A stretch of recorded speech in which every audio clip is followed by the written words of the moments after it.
अस्सलामुअलैकुम वरहमतुल्लाहि वबरकातुह। दोस्तों, उम्मीद करता हूँ कि आप सभी खैरियत से होंगे। मैं मोहम्मद समीउल्लाह आप लोगों की खिदमत में एक बार फिर हाज़िर हो चुका हूँ और मैं अपने चैनल समीर गज़ाली में आप लोगों का इस्तकबाल करते हैं। आज मैं आप लोगों के सामने तकरीर से मुताल्लिक़ बात करूँगा कि आप इख्तितामी अंजुमन में तकरीर के लिए, ख़िताबत के लिए किसी शख्स को, किसी तालिब इल्म को किस अंदाज़ में, किस तरीक़े पर दावत दे, क्योंकि हमारा असल मकसद तकरीरी होता है ताकि ज़ुबान की सलासत बढ़े और मुस्तक़बिल में जाकर हम तकरीर के मैदान में बहुत बड़े मुक़र्रिर बन सकें।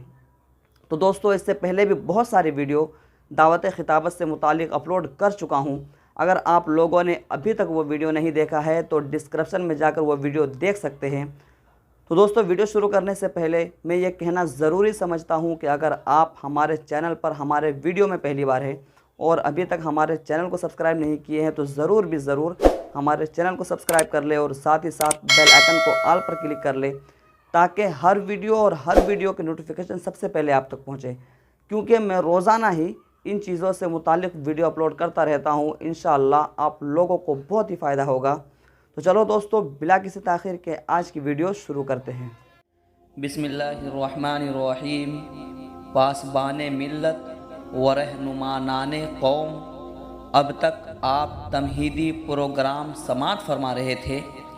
तमहीदी प्रोग्राम के तहत जो कुछ पेश किया गया वो उसूल इजलास में से तो ना थे, अलबत्ता मबादियात इजलास की कबील से थे, जिनका बसीरत के लिए मुक़द्दमतुल इजलास के तौर पर पेश किया जाना ऐन मुनासिब और निहायत मौजून था।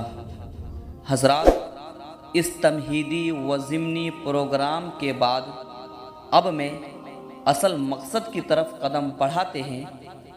अब मैं आपके सामने मुख्तलिफ़ नौ प्रोग्राम का नज़ारा पेश करना चाहता हूँ।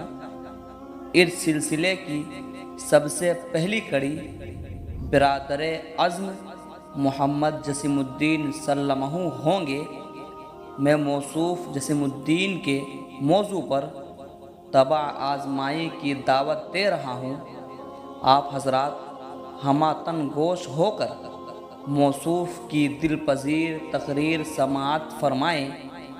मोहम्मद जसीमुद्दीन तशरीफ़ लाएँ और अपने तकरीर हसना से हम सामिईन को मुस्तफ़ीज़ फ़रमाएँ इस शेर के साथ कि आ चुके लोग दीवाना अभी बाकी है, आ चुके लोग दीवाना अभी बाकी है, इफ्तिताह दर मैखाना अभी बाकी है, सब्ज़ा है गुल है फ़सल बहार है, सब्ज़ा है गुल है फ़सल बहार है, सब आ चुके बस हज़रत वाला का इंतज़ार है। हज़रत वाला माइक पर। दोस्तों, उम्मीद करता हूँ कि वीडियो पसंद आई होगी, तो एक लाइक करें और अपने दोस्तों से खूब शेयर करें ताकि आपको भी फ़ायदा हो, आपके दोस्तों को भी फ़ायदा हो और वो भी इन तमाम वीडियो से बसहूलत फ़ायदा उठा सके। और एक बात यह है कि डिस्क्रिप्शन में मेरा इंस्टाग्राम लिंक है, आप वहाँ पर मुझे ज़रूर फॉलो करें। तो चलो दोस्तों, फिर मिलते हैं एक नई वीडियो के साथ। अस्सलामु अलैकुम।